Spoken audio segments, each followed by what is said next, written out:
Hey everybody, welcome back to the channel ഫ്രണ്ട്സി പൂൾ. ഞാൻ നിങ്ങളുടെ ഹോസ്റ്റ് നിതിൻ, കൂടെ മെജോം ഈ ചാനലിനെ സപ്പോർട്ട് ചെയ്യുന്നു. സോ ഇന്നത്തെ വീഡിയോയിൽ ഒരു ബിഫോർ വാച്ചിങ് വീഡിയോ ആണ്. ഇന്ന് ഇറങ്ങുന്ന മൂവിയാണ് ഗ്ലാഡിയേറ്റർ 2. സോ ഈ വീക്കത്തിലത്തെ ഒരു വലിയ മൂവി തന്നെ പറയാം. Gladiator second part. First part ഇറങ്ങിയത് 2000-ലാണ്, അതായത് 24 വർഷത്തിന് ശേഷമാണ് ആ ഒരു സീക്വൽ തന്നെ വരുന്നത്. സോ ഈ ഒരു മൂവി കാണുന്നതിന് മുമ്പ് എന്തൊക്കെ അറിയണം എന്നതിനെ പറ്റിയിട്ടാണ് ഇന്നത്തെ video. So let's start. What to know before watching Gladiator 2.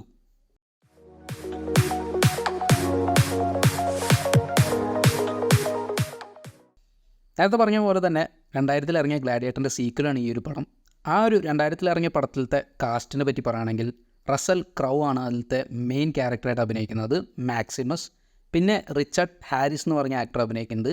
പിന്നെ ഒരു ആക്ട്രസ് കോണി നീൽസൺ ആണ്. ഈ ഒരു ആക്ട്രസ് നമുക്ക് വണ്ടർ വുമനിൽ ഹിപ്പോളിറ്റ എന്ന് പറഞ്ഞ ക്യാരക്ടറായിട്ട് കണ്ടിട്ടുണ്ട്. അടുത്ത ആക്ടറാണ് ജിമോൺ ഹൗൺസു. ഇദ്ദേഹത്തിന് നമ്മൾ ഷസാമിൽ അതിലത്തെ വിസാർഡായിട്ട് നമുക്ക് ഓർമ്മയുണ്ടാവും. പിന്നെ അവസാനം ഈ ലിസ്റ്റിൽ പറയാനുള്ളത് വക്കീൻ ഫീനിക്സ് ആണ്. നമുക്ക് ഈ അടുത്തിറങ്ങിയ ജോക്കറിലും അതുപോലെ തന്നെ പുള്ളിക്കാരുടെ ഇഷ്ടംപോലെ പടങ്ങളെ പറ്റി നമുക്കറിയാം. സോ ഈ ഒരു ആക്ടറും കൂടി ഈ ഒരു മൂവിയിൽ ഉണ്ടായിരുന്നു. ഒറിജിനൽ പടത്തിനെ പറ്റി പറയുകയാണെങ്കിൽ മാക്സിമസ്, അതായത് റസൽ ക്രോവിൻ്റെ കഥാപാത്രം ഒരു റോമൻ ജനറലാണ്. ഇദ്ദേഹത്തിനെ ചതിക്കുന്നതാണ് റിച്ചർഡ് ഹാരിസിൻ്റെ കഥാപാത്രമായ മാർക്കസ് ഒറീലിയസിൻ്റെ മകൻ കൊമോഡസ് ആയിട്ട് അഭിനയിക്കുന്നത് വക്കീനാണ്. ഈ ഒരു ചതിക്ക് ശേഷം ഇദ്ദേഹം ഒരു അടിമയാവുന്നതാണ് മാക്സിമസ് എന്ന് പറയുന്ന കഥാപാത്രം. അങ്ങനെ തൻ്റെ ആ ഒരു മരിച്ചുപോയ ഫാമിലിക്ക് വേണ്ടി ഒരു എവെഞ്ച് ചെയ്യാൻ വേണ്ടിയിട്ട് ഫൈറ്റ് ചെയ്ത് ഒരു ഗ്ലാഡിയേറ്റർ ആവുന്നതാണ്. പടത്തിൻ്റെ അവസാനം നമ്മൾ കാണുന്നത് കൊമോഡസിനെ മാക്സിമസ് കൊല്ലുന്നതാണ്. അതിനൊപ്പം തന്നെ മാക്സിമസും മരിക്കുന്നതാണ് ഈ പടത്തിൻ്റെ അവസാനം നമ്മൾ കാണുന്നത്. ഈ മൂവിയിൽ ലൂഷ്യസ്, അതായത് ലൂസിലയുടെ മോനായ ലൂസിയസിനെ കാണിക്കുന്നുണ്ട്. സീക്വലിൽ ഈ ഒരു മാക്സിമസിൻ്റെ മോനെ പറ്റിയിട്ടാണ് കഥ.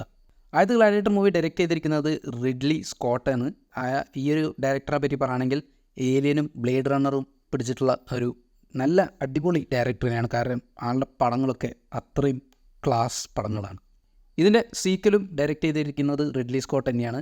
ഈ ഒരു പടത്തിൻ്റെ കഥ ഫോളോ ചെയ്യുന്നത് ലൂഷ്യസ് എന്ന് പറഞ്ഞ ആ ഒരു കഥാപാത്രത്തിനെ ചുറ്റിപ്പറ്റിയാണ്.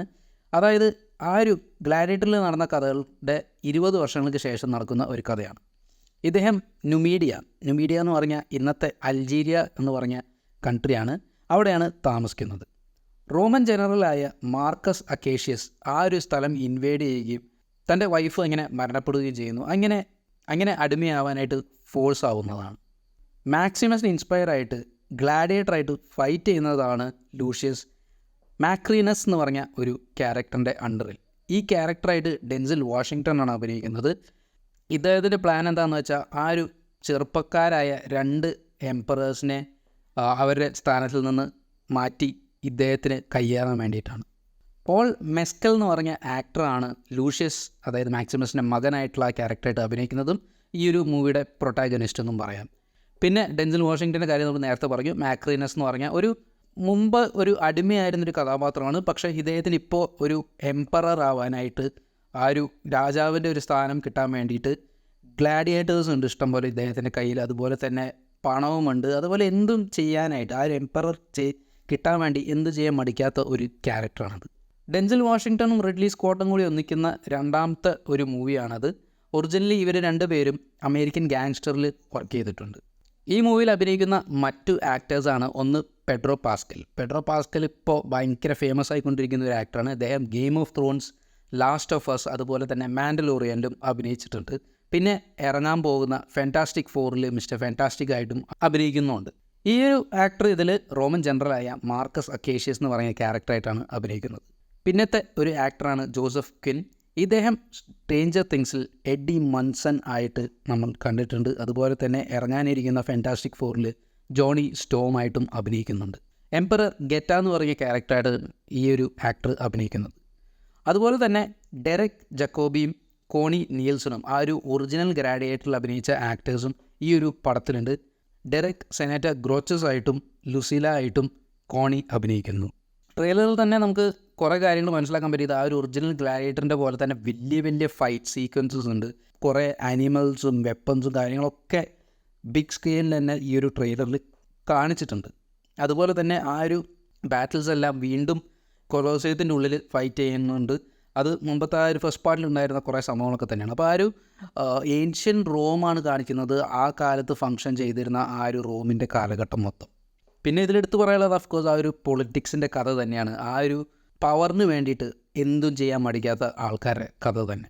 പോൾ മെസ്കൽ എന്ന നടന് ഇതിലൊരു വലിയ ജോലി തന്നെയുണ്ട്. കാരണം റസൽ ക്രൗവിൻ്റെ ആ ഒരു ഐക്കോണിക് ക്യാരക്ടറായിരുന്നു മാക്സിമസ്. അപ്പോൾ അതിൻ്റെ ഒരു ക്യാരക്ടറിസ്റ്റിക്സ് ഒക്കെ കൊണ്ടുവരാനും മാക്സിമസിൻ്റെ ഒരു one of the best characters ആയിരുന്നു മാക്സിമസ്. ആ ഒരു ക്യാരക്ടറിൻ്റെ അത് കൊണ്ടുവരിക എന്നുള്ളത് തന്നെ ഒരു നല്ല ടാസ്ക് തന്നെയാണ് പോൾ മെസ്കലിൻ്റെ. പിന്നെ ഡെൻസൽ വാഷിങ്ടൻ്റെ ക്യാരക്ടറെ പറ്റി പറയുകയാണെങ്കിൽ ഒരു ഡാർക്ക് ഷെയ്ഡഡ് ആയിട്ടുള്ളൊരു ക്യാരക്ടറാണ്. അപ്പോൾ അതും ഒരു ഇൻട്രസ്റ്റിംഗ് ആയിരിക്കും കാണാനായിട്ട്. എന്തായാലും നമുക്ക് ഹോപ്പ് ചെയ്യാം റിഡ്ലി സ്കോട്ട് വീണ്ടും ഒരു അടിപൊളി സംഭവമായിട്ട് തന്നെ സ്ക്രീനിൽ വരുന്നുള്ളത്. ആ ഒരു ഒറിജിനൽ ഗ്ലാഡിയേറ്ററിൻ്റെ മാജിക് നമുക്ക് പിന്നെയും കിട്ടുമോ എന്ന് തന്നെ നമുക്ക് കണ്ടറിയണം. സോ ഗ്ലാഡിയേറ്റർ 2 ഈ ആഴ്ചയാണ് റിലീസാവുന്നത്.